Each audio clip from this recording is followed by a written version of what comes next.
The New Orleans Pelicans took away. Dance with this. Get your money's worth.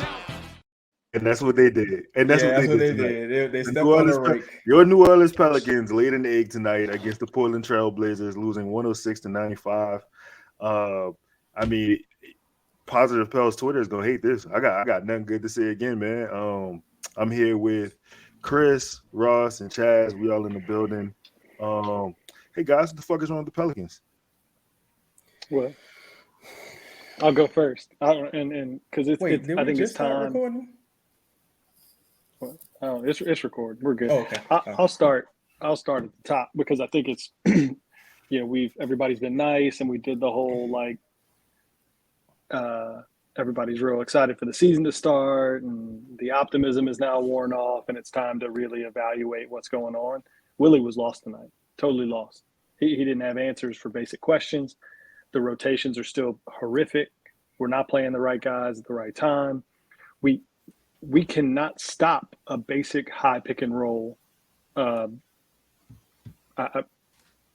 got other thoughts on that, but we're not making any changes. We're doing nothing different. We lost to the Pacers the same way we just lost today. They just ran. I mean, they're just playing 5 out, and we can't stop it. The blueprint is simple as that. That's the blueprint. Forget the whole rest of the game. We lost tonight to Jeremy Grant and 4 two-way guys. Chaz, what's up with Pelicans in-game adjustments? What do you think is the problem there? I think the messaging is dull. It doesn't necessarily fit this team. Like how the messaging is always fight, right?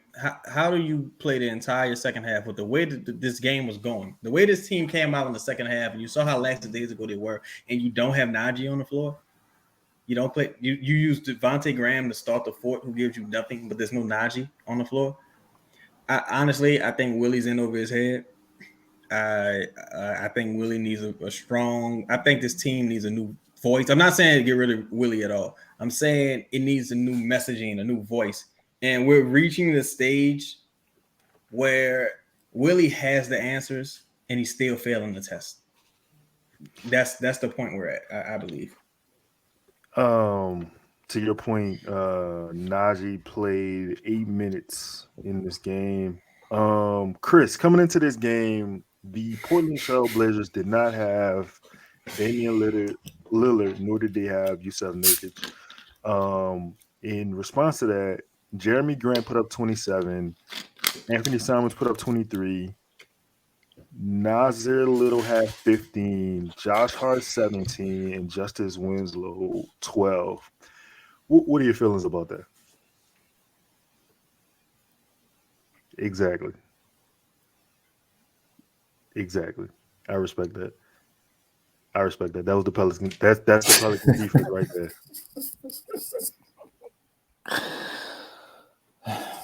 Come on, man. Fuck. We ain't got. Hey, look. We ain't got. I'm truly disgusted. This is a fucking disgusting loss. This is a fucking disgusting loss. I wanted to say it like how you feel. This was really disgusting. Hey, listen, and again, I'm saying this because, from all intents and purposes, I think, me, Ross, and Chris, Chaz, I don't think you were on this particular show, but, the consensus was top 4 team in the West, right? That's what everybody told us, how we were looking. Yeah. You know what I'm saying? So if it's any pushback we giving is because we treating this team like a top 4 team in the West. Yeah, expectations. Going forward, Ross, how do you what's the fix here? Like what is it? What is it that we're missing? What's not connecting? Yeah, a lot of things. That I think, and I tried to I won't say ignore them, but you're 12 games in now. That's more than 10% of the season. Like, we're into the season now. So there's no there should be a little continuity built up here. We're making the same mistakes over and over and over. And we're not doing anything to solve the mistakes we're making. And look, I think we all kind of, to ourselves said it after the 2 games ago. And we definitely said it to ourselves last game. And now I'm just going to say it on here. Look, CJ says all the right stuff. He seems like a genuinely great guy. I'm sure he is a wonderful teammate. Right. He's clearly an intelligent, a good player. He's been horrendous the last 3 nights. Fucking dog shit. Terrible. He's played terrible. A lack of focus, silly errors, silly turnovers. I mean, I can forgive off shooting nights. That's gonna happen. That's gonna happen to any guy like him that's mostly taking jump shots. Okay, fair enough. That's not the point. It's the just total lack of focus that's now made me start to question something that I think we all have like kicked around. Like, is CJ the catalyst to be starting this? Like, is he's not a true point guard? And I think, it's almost like, I don't know if Zion coming back and needing more of a facilitator at that spot has kind of made some of these things manifest a little more. I don't have the answer to that yet, but he's played awful the last 3 nights. I mean, really bad. Chris, I'm sorry. Chad, I'm coming right to you next. That's Chris, fine. question. Based on what Ross just said and what we've been seeing, are Zion and BI being too passive as far as like, they're the leaders of the team, right? Like, shouldn't they be demanding the ball now? You know what I'm saying? While TJ went 1 for 7 from 3 tonight, it was just some some head scratchers at some certain points. Who do you place the blame on for that? And should Zion and BI be more demanding of the ball? Sure. It's hard for me to look at the shot difference tonight, mainly because Zion got pulled in different periods, foul trouble, and so did Brandon. So, but we've seen when foul trouble wasn't an issue, and in other games where CJ's been the one, leading the team in shot attempts.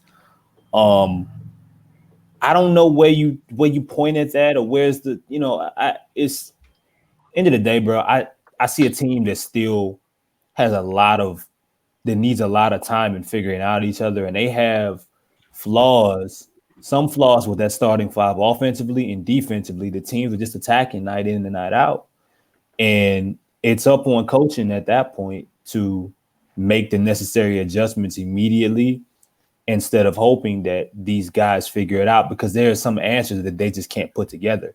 Jonas couldn't buy a bucket around the rim. Last night he could. So when he was missing gimmies and the shots that he made last night against inferior competition versus what he was up against last night, what do you do? So the decisions are made and Jonas doesn't play as much in the second half, but at that point it doesn't matter. Portland's feeling good about themselves. The energy is there. Jeremy Grant is making shots, and it kind of is what it is. These guys gotta figure it out. And yeah, CJ takes a lot of ill-advised shots, but that's part of who he is. It's part of what makes him great, or what makes him good in this league. I think it's the timing of them when you're surrounded next to Brandon and Zion and knowing how important they are to what you do is the frustrating part when you watch them right now. Is there a point? Go ahead. No, yeah, because I wanted to ask one question, and I think I know what your answer is going to be, but I want to ask anyway. One of the challenges, I think, defensively with that starting group, but really with the closing group too, and we've seen it now basically every game we've lost, teams are just shamelessly putting Zion in pick and roll, and we're losing that matchup every single time down the floor. And so I think as fans, a lot of times, and if you just watch the broadcast, all you're hearing is what Zion is doing on the offensive end, and it's great. He's efficient. He got to the free throw line a ton tonight, and that's awesome. We're not talking about that though. Do you think that's a solvable issue? I mean, because I'll just let you answer, because I think that's a problem for me that I see. They are going at him time and time again in the pick and roll. It's a problem. It's a bigger problem when you don't have a rim protector. And that's the issue. They're not playing a rim protector. Even they don't have a rim protector on the roster. On the team, yeah. They don't, like Jackson or not, you don't have a rim protector on your team. Certain teams have guys that where every team has a poor perimeter player. Every team has someone that's being hunted on switches and being put in situations for the offense to take advantage of.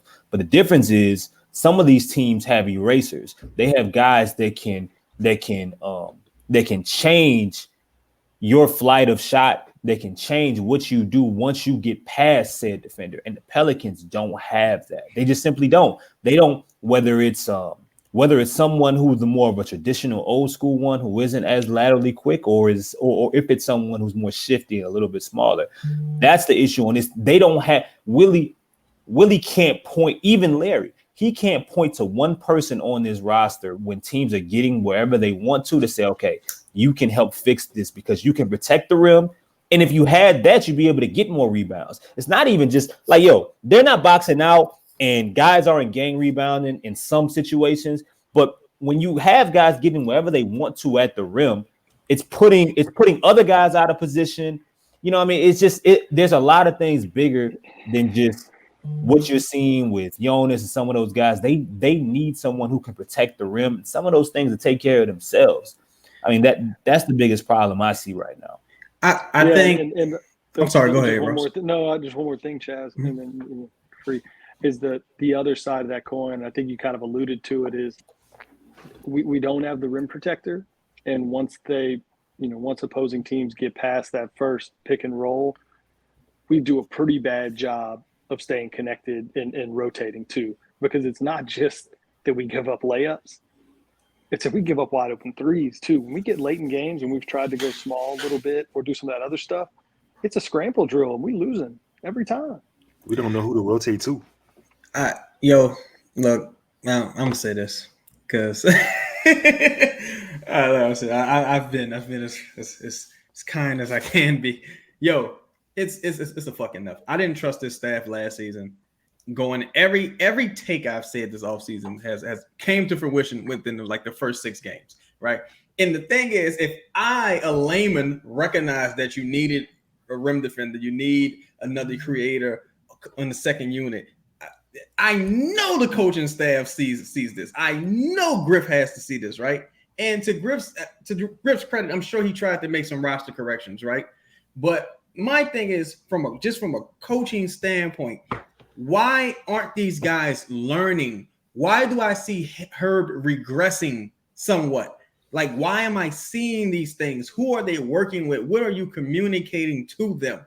Why are you losing in similar fashions and in similar situations? The team still doesn't know what to do. Like, you don't know what to do, and you're the head of the snake as the head coach. How can we possibly? This team won 36 games last year. Several teams ahead of this team were actively tanking, right?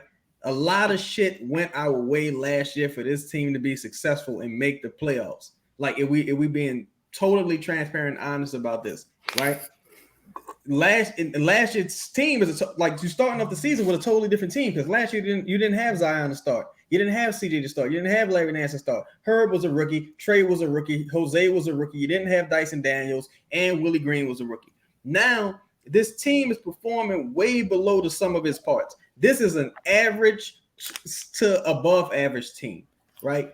Everyone knows, every scout can see, and CJ is trying hard, to his credit, but anyone can see that any roster with JV, Zion, and CJ in the starting lineup is going to be terrible. It's going to be a terrible defensive team. It's going to be awful, right? CJ's too slow. He's kind of small. Zion, he doesn't have the defensive awareness yet. And JV, he's been okay this year, but he's not exactly what you need. I'm tired of just like tiptoeing around this, because I feel like I just need to be said. And this is my opinion. I think Zion is the worst individual and team defender that I've seen play in a long time. I truly believe that. I think for how athletic he is and how amazing he is offensively, he is regularly out of position. He is regularly late on rotations. He is regularly playing defense with an incredibly low IQ. This is not college basketball. This is not high school basketball. You can't make up for everything with just jumping. It does not work that way anymore. And that's why you see him pick up so many silly fouls. That's why you see him continue to be, in my opinion, ineffective defensively. Yes, some of that is on coaching. Some of that is on he's got to learn. You want to be a superstar? Go look at the superstars in this league. Yeah. Go understand. Basically, the only one that just doesn't play any defense is Luka. Yeah. Luka's getting you 35, 10, 10 every night. Giannis busting it on both ends. Let me ask y'all something, because I feel like one of the things that changed last year that was important for this team, unless you feel differently, but I feel, the change of demoting Garrett Temple to basically a glorified coaching assistant, in a lot of ways, helped this team. Bringing Devontae Graham off the bench eventually for Jackson Hayes, I think it helped this team. And I think eventually they're going to have to make similar changes. Like, when you are this bad in pick and roll defense, and I don't know how many times you have to see it, you have to use what's available. You have to use what's there. And I know that they got to see more data.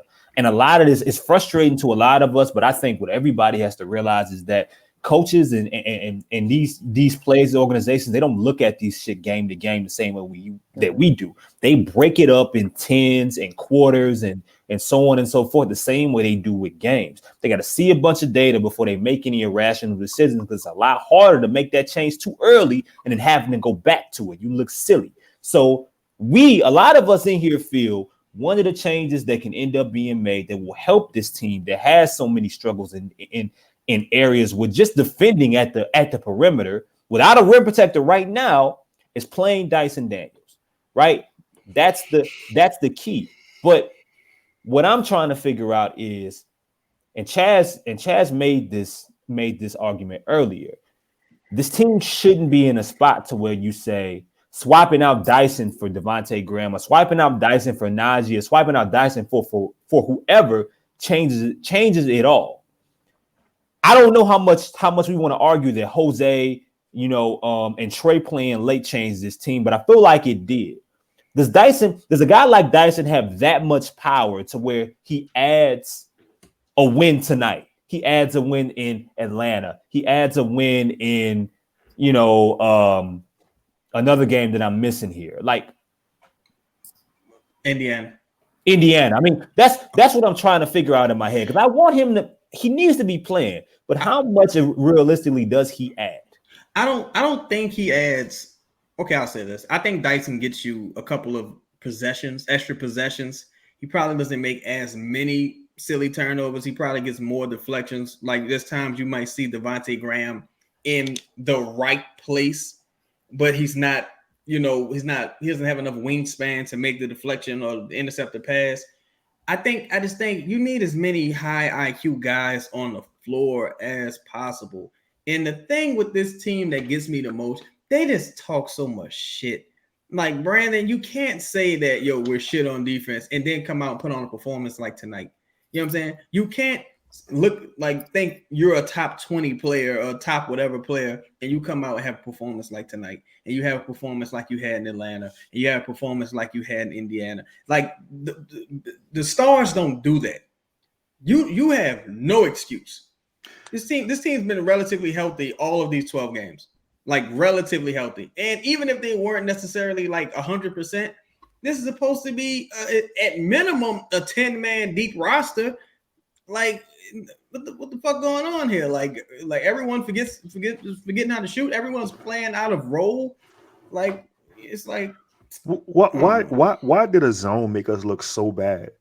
What is it about them IQ, going to bro. a zone that just stopped us in our tracks and we couldn't figure anything out? It's a low IQ basketball team. It's IQ, bro. And I have to ask this question to the entire panel. Of course, we don't see everything, right? We're not privy to everything that goes on the sidelines. But how often when Willie's mic'd up, do you hear him actually talking about strategy or employing a defensive tactic? It's always some motivational shit. Like, you got to fight. I'm calling you up, not out. Like, it's always stuff like that. It's like, I need to see adjustments made and carried over to the next game, and then carried over to the next game? Because I have seen some in-game adjustments, right? We have seen those in the past, but we'll play the same team the next week and we'll forget everything we learned like the week before. It's just it's crazy. So question. Let's start a place of healing right now, right? let's heal. What going forward strategically, what do you think we can do to fix the problems you see with what we have right now? It's two guys that you are going to have to look at for extended minutes with this current roster to see what changes and what fixes. And it's Jackson Hayes at center. And I don't want to say that, but it's the truth at this point. Jackson Hayes at center, and it's Dyson Daniels. Yeah. Those are your only options that are left, in which you can see that pose even the opportunity to accidentally fix some of the problems that you're having right now. That's like, to me, that's it, because teams are attacking you the same way, and 9 times out of 10, there's really nothing that you can do about it. And they get into these same ruts of turning the ball over in silly ways repeatedly over and over and over again, because they're out of sync, they're out of rhythm, they don't know each other yet consistently as a group, and you can tell it's clear. So if you don't have anything else, you need guys that can get in the damn way athletically, guys that are put in better positions to take on some of the things that are bothering you.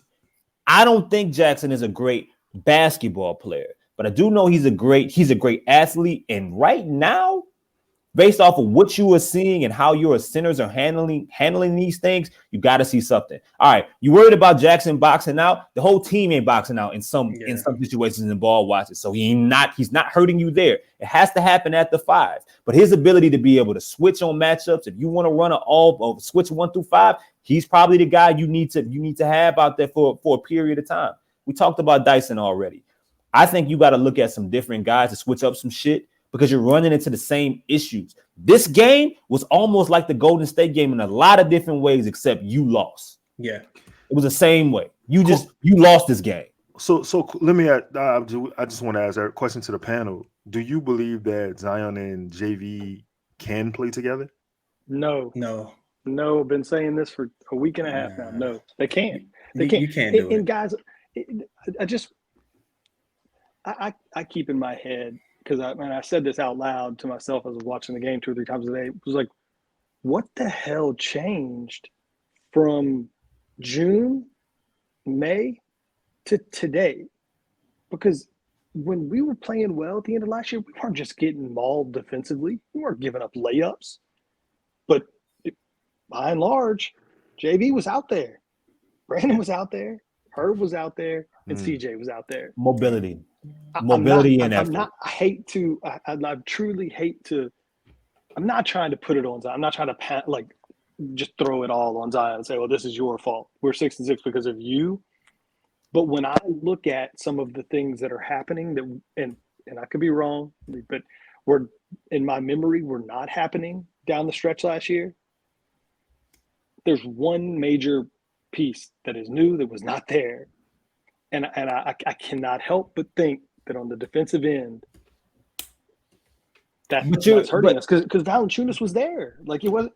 So, I mean, yes, whoever it was, right? Tony Snell or whoever the hell was playing, helping out on the wing last year. Like, are we saying that like the difference in those two players is that stark? Or is this a strategy thing? Like, help me rationalize what changed from May to now. They need an adjustment to what Zion is out there. Yeah. And that's another perimeter defender and another guy you can only play 5. I understand. You can only play 5 guys. I understand. But in periods and stretches, they need multiple individuals defensively that can pose something for stretches throughout the game. That's simply it. Because I'm glad. Hang on, because I'm glad you said that, because when you were just asking, does playing Dyson 10 minutes or 12 minutes, does it change the outcome in any of these games? I'm pretty sure Dyson was a negative, the net in that Mavericks game, and if you put a gun to my head, he made a difference in that game, because I think there were a few plays here and there. We won that game by 2? I think. Yeah, Mm-hmm. Luka missed a Something shot at along the those end. lines. Yeah, Luka missed a three at the end, either to tie or to win. But he made plays throughout that game, a handful of them, that, in my opinion, totally changed the game. One, from a momentum perspective, and two, I think he did. He did some things against Luka that made a difference. And you're right. It's not about making some wholesale change, but those 8 plays, like the sum of that matters at the end of the game. You're talking about 6 points, or 8-point difference, right? A steal and a layup. That's a 4-point swing. That shit does matter.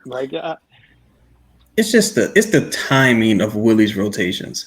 Like the fact that you're consistently giving Devontae Graham 4 quarter minutes, right? And not only are you giving him 4 quarter minutes, you're giving him 4 quarter minutes with Zion, Trey, Herb, and like sometimes with JV. It's like, yo, you have more than enough offense on the floor. What you don't have is any defense on the floor aside from Herb. And it's like, truthfully, the guy, and it's definitely not all one guy's fault, right? But CJ has underperformed. He's performed so poorly that even had you played competent defense, you would be in a shootout still. Like you would kind of still be in a shootout because I don't know if his hands hurt. I don't know what, but his situational awareness, his conditioning, there's everything. When I look at him, everything I'm seeing, it's like I'm seeing an old man now. And there was a time, and I'm gonna, bring a little piece to the conversation.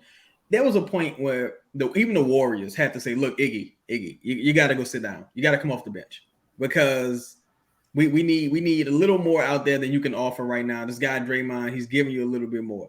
I don't know who that guy is for this roster right now, but CJ, I said this before, CJ's erratic shooting and over dribbling and things of that nature with wild passes, it neutralizes JV even further because it's like JV's already a detriment. Turnovers. Yeah, he's turnovers. It's like he's already like, he does the best he can offensively, but no one's going to consider him like some defensive stopper. So if he's not giving you anything offensively, he's a negative. Like, there's nothing you can do with him. You can't have Zion, CJ, and JV on the floor at the same time. You can't. It's just defensively, everyone would have to be shooting like 50% or above to make up for how bad you're going to be defensively. It's Lito, let me ask you. Lito, I want to ask you a question while we're talking about the way that we're playing. One of the things I think I found to be a positive over the last handful of games, and I still don't think we do it enough. And I thought tonight we hurt ourselves really bad when they went to zone by not allowing Zion to initiate the offense at the top of the game. And I want to hear y'all's opinion on this. Like, we're playing Zion like a post player, and I truly believe we should be utilizing him more as a I don't want to say a creator, but a guy. I feel like he should be getting the ball at the top of the key far more often. And I guess I just want to hear y'all's opinion on that because I hate the post ups. Really do. I'm 1000% in agreement with you. I don't know. He's so unique. I don't know how I would describe him. I don't know what you would call him. He's not a post player though. He's a if anything, he's just a big guard. He's a guy who needs to get the ball creatively. You're throwing the ball in the post to him. He's 6'5", 6'6".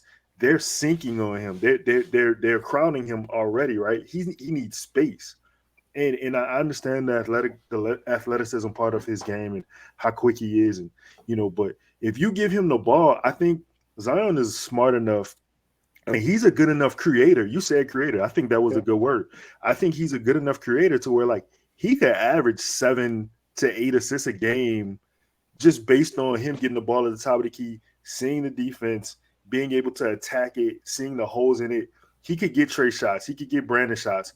If CJ's right there or whoever's right there, he could get CJ some shots. I think that we need to do more of that, and we're doing him a disservice just sitting him either in the corner or posting him every possession, and that's how he's getting his looks. Chris, do you think – I was going to ask you, so I think a lot of us are in agreement there. I mean, do you think one of the solutions, go back to the whole Dyson minutes? I mean, do you think a solution is pairing Dyson and a little more often, or I mean, we're not doing it at all. So just trying it with Zion in some of those minutes instead of CJ, so that you've got, I'm thinking out loud here, but a lineup basically where you would have Dyson, Vi, Herb, and Zion all on the floor together, maybe without a traditional Jose or CJ or whatever, a guard that way. Possibly, because the biggest adjustment in what you're asking is adjusting to what Zion is at this point. Mm-hmm. And part of that is that you want to, especially defensively, you want to limit his responsibility right now. You just want to. So the more smart, the however many, if you can put 4 other very smart, switchable, balanced defenders on the floor at once they give you flexibility, the better. That's just the truth. Offensively, you got to do the same thing. You have to put things on the floor to give him space, which means that JV may have to shoot more threes, because you have to open up who and what he is right now offensively. If you're not letting him distribute from the perimeter, they are having trouble. They're having trouble adjusting to what and who Zion is right now, simply. And that's really all it comes to. So yes, Dyson's definitely a pick. Maybe it's Jackson, but you know that Zion has these kind of struggles, and maybe it changes, maybe it doesn't. But so far, 12 games in, this is who he is. So you have to make adjustments towards that, which means defensively, you have to add more guys out there. And offensively, you have to find ways to get him more space. And more space doesn't mean we're going to put Zion at the 5, because you're giving up so much on the other side defensively. He's not being a rim protector. He's running into people defensively. He's tackling them. He hasn't figured that out. He's not being a dominant rebounder. I mean, the facts are the facts. I think he's a hell of a weapon, and I want this to work. They could have used him in some stretches, but working him back, it takes away from so much of the things you were doing well defensively, even if it raises your offensive ceiling. I mean, they have to make even more adjustments now, which I don't know how much time this is going to take. Yo, you know who Zion is? You know who Zion is? Zion is Taysom Hill. Zion is a unique. I have no idea what that means. No.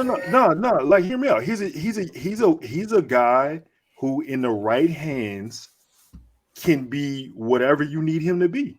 He can initiate the offense, aka be the quarterback. He can be the running back. He can be the tight end. He can be the fucking wide receiver. But you have to put him in the proper positions for him to do those things. Yeah, and that's Taysom Hill. He needs. So look, just to add on top of that, do y'all feel like this 5 second offense is that even our offense? Is that what we run? Because I have no idea what we do. I have no idea what we do. It's they're running a lot of pace. They're running a lot of pace. They've been talking about, but that doesn't help. You can't run pace with JV and Zion on the floor. That's my question. It's disrupting CJ. And CJ doesn't have bad. I don't think CJ has the IQ for a high pace offense right now. And I don't agree with that, bro. I don't agree with that. No, this is on CJ. And that's coming from a guy who said I think he's played dog shit the last 3 games. The reason I say that is because just as the vet, I said this going into the season.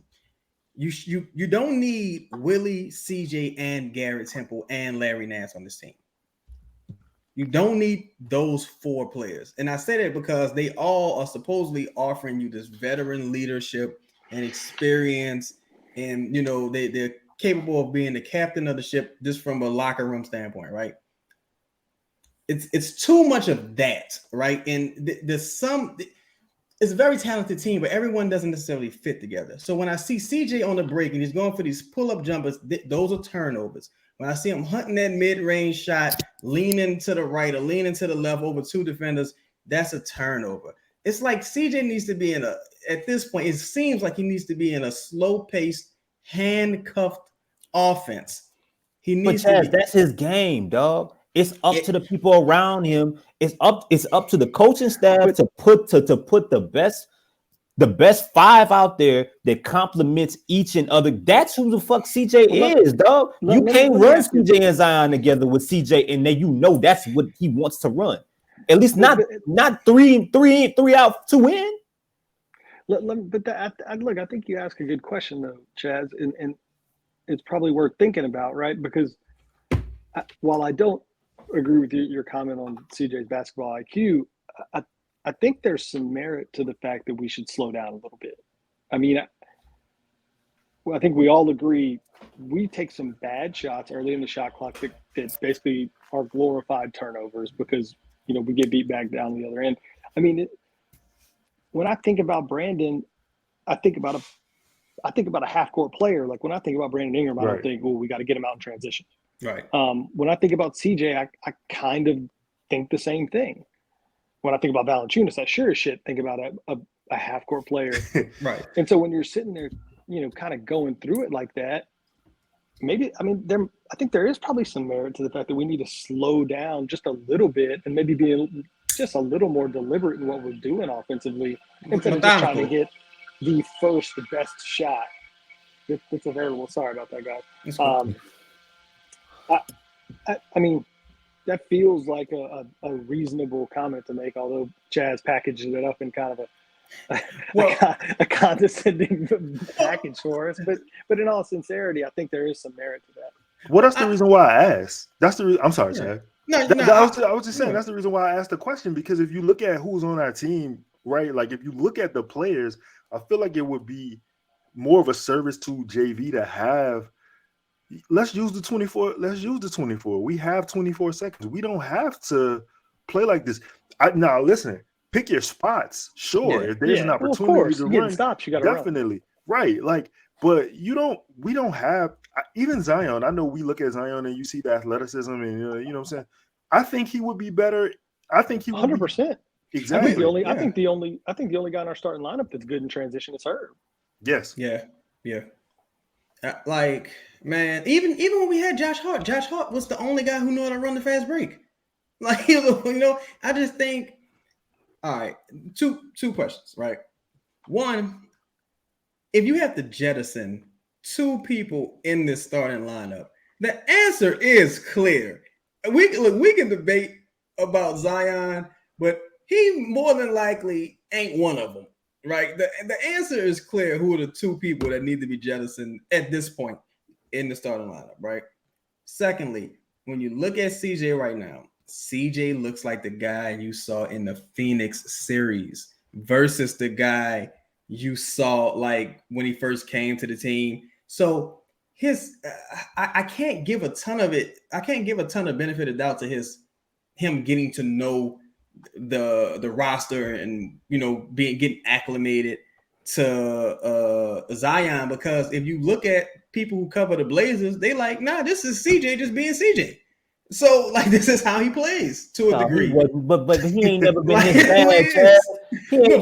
He ain't been this bad. I think CJ. The difference between him being in his bag and taking bad shots is the ball going in the hoop, though. But okay. So, what's the difference? What's the difference to Zion being almost invisible defensively? Where how do you mean?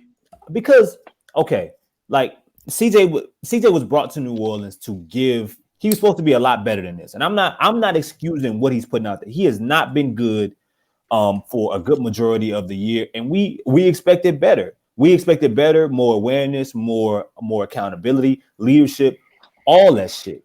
But my point is, it's like when shit go left, we talking a lot more about him than a lot of other things that should be better with this team. And one of them is what they're giving you defensively. Dog, I see people, Zion looking around on defense more than anybody else. Clueless, lost, so on and so forth, giving buckets outside of being hunted, no matter in what they're in. I mean, there's criticism going all around this goddamn team right now. Yeah. You know what I'm saying? There's more than enough to go everywhere. Yeah. You can point to so many different places, and ain't nobody stacking above. To me, nobody is higher than anyone else on this goddamn criticism chain. Everybody equal as far as I'm concerned. Yeah. I mean, coach is And right look, there. Coach is right there too.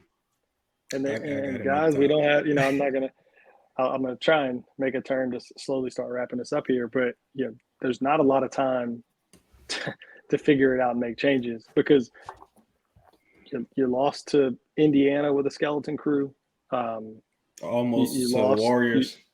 You almost lost to the Warriors with a skeleton crew, and you lost to an undermanned Blazers team tonight. And make no mistake, for everything that the Rockets are not, what they are is a bunch of athletic perimeter players. And I would expect a whole dose of lineups with Porter Jr., Jalen Green, Jabari Smith, Eric Gordon, and either Tari Eason or Kenyon Martin Jr. You're going to get a whole dose of 5 perimeter players, and you're going to be asked the same questions. You got the same test coming on Saturday night against a team that most people think is not very good, but is going to ask a lot of the same questions of 2 teams that just beat you. A perfect team for you to slow it down against. A perfect team for you to slow it down against. A team who wants to get in transition and run. You got JV, man. You gotta be able. Listen, if you have guys with physical gifts of presence. You gotta allow them to use that presence. Like Ross said, Bi is not running down the court and just like he plays a methodical pace to his game. There's no I'm not gonna say there's no urgency, but it's not a lot of I don't know. He's not a space guy. He's not creating a lot of space. Yeah, he's not a run and sprint guy. He's a footwork shooting over the top of people. I mean, we understand. Yeah. Anybody see Willie's post game? I don't want to talk about No, I've been talking to you. Yeah. See, look. I will talk about it. You watch those post games, and I'm telling you, like there's a lot of so-called alleged grift sayings that you can apply to this current staff as far as having the answers to the test and failing said tests. Because I'm going to say this: a seasoned coach would be getting the side eye right now. And you got to afford the second year guy some grace. You're adding a huge, new high usage guy to your starting lineup. But it's like, your talent alone should be squeaking out wins like this. You should be like fucking, it's 12 games. You should be like 8-4 saying, yeah, we won those 8 games, but we looking kind of shaky. Like we got to clean this up. When they're playing this bad, Chaz, what like but that? But here's the thing: the Jazz, the fucking Utah Jazz, got about 3 or 4 guys playing for their NBA careers. Like a guy like Lauri Markkanen, like he's a bad season from being in Greece somewhere. Tattoo's about to get fucking paid. Kelly Olynyk is a bad season from being in the Big 3. We can't. There's no benefit of doubt to give this team, bro. Like we can keep trying. Oh, we incorporating this, we incorporating that. The Jazz are supposed to be fucking in infinity right now. That team was blown. We lost to the Lakers, who have been terrible. Like I'm talking about, not even like objectively terrible. They've been like wow, this is one of the worst teams I've ever seen. Like they've been bad. And we managed. But Chaz, I think that's why we're doing what we're doing right now, right? I mean, this is sort of the first, and I'm not saying we're the like big shots or something, but I think everybody gave them a 10-game kind of grace period. Yeah. And now it's time to start answering some questions. It's time to let's start making some changes. To Chris's point, they're not going to evaluate a game like we evaluate a game, right? Where we say, man, that was terrible. You got to mix it all. And so of course not. You're a chunk into the season now. And I think it is time to be a little critical. It is time for everybody to start saying, hey, I think and you make a really good point, because I have to believe with the way Griff kind of has in the past micromanaged things, surely he's going to start to ask some of those same questions of, got a pretty good talented roster here. Like, so I think some of that's coming, but again, you're going to get asked the same questions on Saturday night against a team with 2 wins or whatever. And it better look better than it looked tonight, or else the noise will get loud. I mean, we this is the last point I have. We say it's a pretty talented roster, right? And it is. It has a lot of talent, but you really only have one shooter on the whole roster. So, What's CJ shooting right now? Is he That's still not shooting true. like I mean, 27? CJ I mean- is a career 40% 3-point shooter. He's a very good shooter. What's he shooting this season though? Something I terrible. don't. I think he's shooting I like don't I know. think he's in the 20s. I think But Hurt But is in like general, I mean, that's a guy in his 10th year in the league or whatever. He's career he is wise, not, yeah. You cannot say that he is a bad shooter. CJ No, McCollum is no, a no. very good. No. I'm not saying that, but I'm bordering saying on a great one. I'm just speaking strictly of on Trey. Like Trey, everybody looks at Trey as a sniper, right? So what I'm saying is you only have technically one sniper on the roster. Like Well, you know, I mean, But how many Lito, teams have? you I thought don't. Trey had a really good game tonight. Shit. Yeah, he did. he But did. He had 11 CJ shots. averaged like 40% from three. I mean, for his damn career. I mean, what if that ain't a sniper? What is? I look at CJ as more, and I feel you, but I look at him as more of a mid-range shooter than a 3-point shooter. Okay. I think That's to Lito's point, I would like to add some more. I would like to add another self-creator on this team, be it a guy who's just a 3-point shooter, or just somebody who knows how to move without the ball, make themselves available. Just a high IQ guy, because right now it gets to the point where these motherfuckers, even when they cutting at the wrong time, running into each other. The ball is bouncing off their legs. I don't know. The ball hit them in the head. He doesn't know what's happening. Like, it's just too much confusion going on. I think I really think before we make any kind of move like that, though, that there are things that we can do to change the way we're playing that will eliminate some of the silly things that we're referring to that are so frustrating. Like some of the very frustrating errors that we're making, I think, are because we are trying to go fast, and then it's almost like we are surprised whenever, if we try to go fast and the initial action isn't there, we're surprised by that, and the possession just turns into a sloppy turnover or a bad shot. And I think I would like us to. I'm hoping I'll be there Saturday night. I really am hoping to see us be a little more deliberate. Let's get better shots. Let's get better looks. I mean, I think I heard Joel say it on the broadcast at one point. It might have been late in the third quarter where we were out shooting Portland.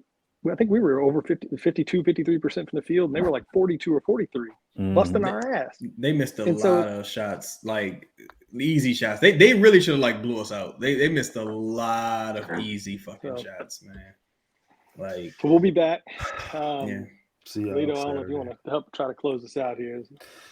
I mean, yeah, man. Your pals play the Houston Rockets Saturday. We'll hopefully we can rebound, slow it down, get guys involved. Any closing remarks from anybody? Where's the bottom? No. I just want to know where's the bottom.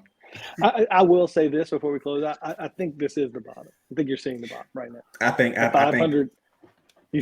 I think 500 is the bottom. You fall below 500. That's the bottom. Chaz, I'm about to say. Chris, I don't think we can say it. I truly don't think we can play any worse than we played tonight. Like this is the bottom in terms of how we played. We'll see. We'll see. We'll find out Saturday. We shall see. Oh God, no. All right, fellas. All right, Joe. All right.